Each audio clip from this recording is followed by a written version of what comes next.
बेईमान मुन्नू बड़े ही बाइज्जत आदमी थे। अंग्रेज़ों में जिनके गुलाब में शायद ही कोई खुशबू हो, एक कहावत है, गुलाब को किसी नाम से भी पुकारो वैसे ही खुशबूदार बना रहेगा।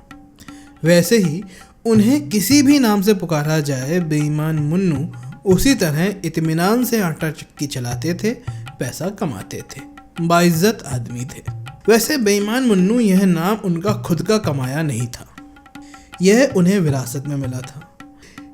बचपन में उनके बापू उन्हें प्यार के मारे बेईमान कहते थे और माँ उन्हें प्यार के मारे मुन्नू कहती थी। पूरा गांव अब उन्हें बेईमान मुन्नू कहता था।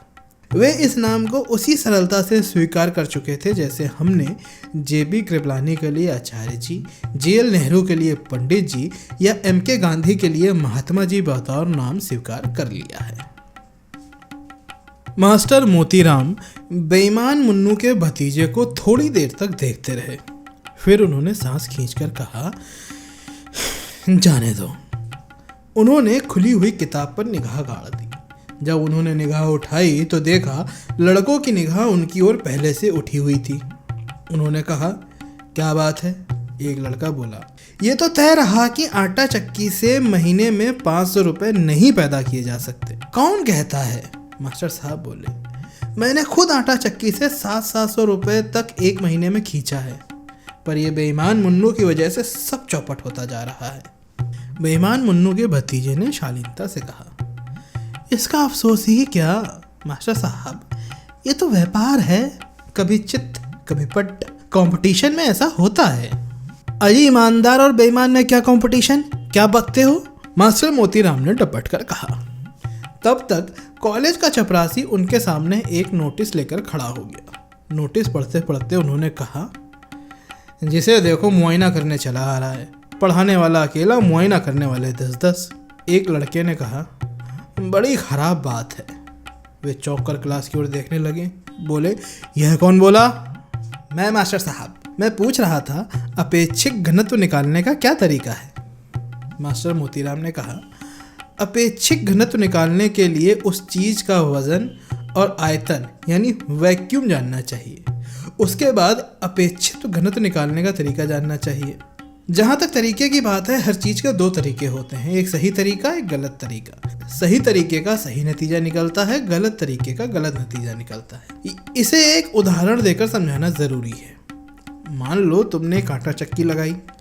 आटा चक्की की बढ़िया नई मशीन है, खूब चमाचम रखी है, जमकर ग्रीस लगाई है, इंजन नया, पट्टा नया, सब कुछ है, पर बिजली नहीं। तो क्या नतीजा निकलेगा? तो डीजल इंजन का इस्तेमाल करना पड़ेगा। मुन्नू चाचा ने किया था। मास्टर मोतीराम बोले, यहाँ अकेले मुन्नू चाचा के पास ही अकल नहीं है। इस कस्बे में सबसे पहले डीजल इंजन कौन लाया था, जानता है कोई? लड़कों ने हाथ उठाकर कोरस में कहा, आप लाए थे। मास्टर साहब ने संतोष के साथ मुन्नू के भतीजे की ओर देखा और हिकारत से बोले, सुन लिया? बेईमान मुन्नू ने तो डीजल इंजन मेरी देखा देखी चलाया था, पर मेरी चक्की तो यहाँ कॉलेज खुलने से पहले से चल रही थी। मेरी चक्की पर कॉलेज की इमारत के लिए हर आटा पिसवाने वाले से सेर भर आटे का दान लिया गया। मेरी ही चक्की में पिसकर वह आटा शहर में बिकने के लिए गया। मेरी ही चक्की पर कॉलेज की इमारत का नक्शा बना और मैनेजर काका ने कहा कि मोती, कॉलेज में तुम रहोगे तो मास्टर ही, पर असली प्रिंसिपली तुम ही करोगे। सब कुछ तो मेरी ही चक्की पर हुआ। और अब गांव में चक्की है तो बेईमान मुन्नू की, मेरी चक्की कोई चीज ना हुई। लड़के इत्मीनान से सुनते रहे। ये बात वे पहले भी सुन चुके थे और किसी भी समय सुनने के लिए तैयार रहते थे। उन पर कोई खास असर नहीं पड़ा। पर मुन्नू के भतीजे ने कहा, चीज तो मास्टर साहब आपकी भी बढ़िया है और मुन्नू चाचा की भी, पर आपकी चक्की पर धान कूटने वाली मशीन ओवरहॉलिंग मांगती है। धान उसमें ज्यादा टूटता है। मास्टर मोतीराम ने आपसी तरीके से कहा, ऐसी बात नहीं है, मेरे जैसी धान की मशीन तो पूरे इलाके में नहीं है, पर बेईमान मुन्नू कुटाई पिसाई का रेट गिराता जा रहा है, इसलिए लोग उधर दौड़ते हैं। हर हिंदुस्तानी की यही हालत है। 2 पैसे की जहाँ किफ़ायत है वह उधर ही मुँह मारता है।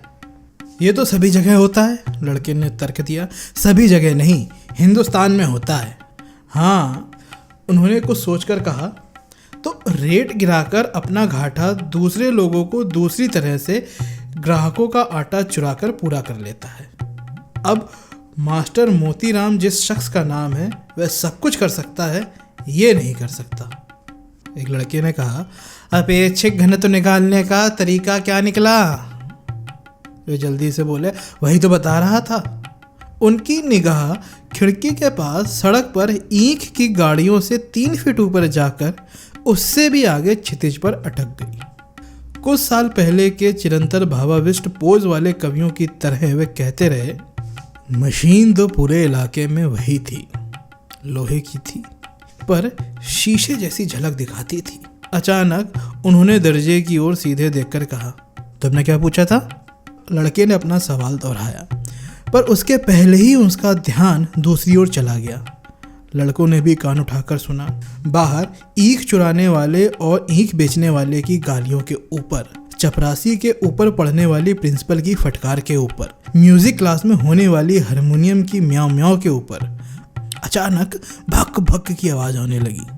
मास्टर मोतीराम की चक्की चल रही थी। यह उसी की आवाज थी, यह असली आवाज थी। अन्न वस्त्र की कमी की चीख पुकार, दंगे फसाद की चित्कार, इन सबके तर्क के ऊपर सच्चा नेता जैसे सिर्फ आत्मा की आवाज सुनता है और कुछ नहीं सुन पाता, वही मास्टर मोतीराम के साथ हुआ। उन्होंने कुछ और नहीं सुना, सिर्फ भुक भुक भुक भुक सुना। वे भागे।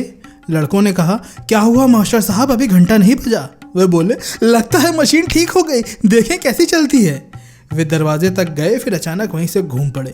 चेहरे पर दर्द जैसा फैल गया, जैसे किसी ने जोर से उनकी चिकोटी काटी हो। वे बोले, किताब में पढ़ लेना, अपेक्षित घनत्व का अध्याय जरूरी है।